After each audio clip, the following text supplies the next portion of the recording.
കൊല്ലം ചാത്തിനാംകുളത്ത് പാളത്തിൽ അടിക്കടി വിള്ളൽ കണ്ടെത്തിയ സാഹചര്യത്തിൽ ട്രെയിനുകൾക്ക് വേഗനിയന്ത്രണം ഏർപ്പെടുത്തി. കിളിക്കൊല്ലൂരിനും പെരിനാട് റെയിൽവേ ഡിവിഷനുമിടയിലെ ചെമ്മക്കാട് മേൽപ്പാലത്തിൽ 25ലധികം സ്ഥലങ്ങളിലെ പാളത്തിന് വിള്ളൽ കണ്ടെത്തിയിരുന്നു.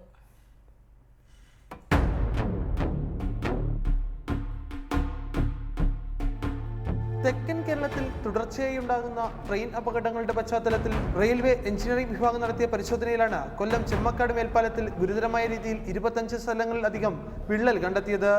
ഇതിനെ തുടർന്ന് പെരിനാട് സ്റ്റേഷൻ പരിധിയിലുള്ള 15 കിലോമീറ്റർ സ്ഥലത്ത് വേഗനിയന്ത്രണം ഏർപ്പെടുത്താൻ റെയിൽവേ തീരുമാനിച്ചു.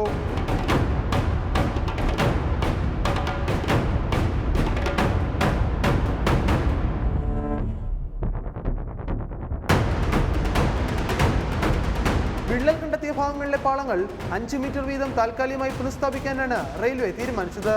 ഇതിന്റെ അടിസ്ഥാനത്തിൽ വെൽഡിംഗ് ഉൾപ്പെടെയുള്ള പണികൾ ഇതിനോടകം തന്നെ റെയിൽവേ ആരംഭിച്ചു കഴിഞ്ഞു. ഇതോടെ പകൽ സമയങ്ങളിൽ ട്രെയിനിന്റെ വേഗത 30 കിലോമീറ്ററായി ഈ സ്ഥലത്ത് നിജപ്പെടുത്തിയിട്ടുണ്ട്. ഇതോടെ തെക്കൻ കേരളത്തിൽ നിന്നുള്ള ട്രെയിനുകൾ വൈകുമെന്ന കാര്യത്തിൽ സംശയമില്ല. റിപ്പോർട്ടർ, കൊല്ലം.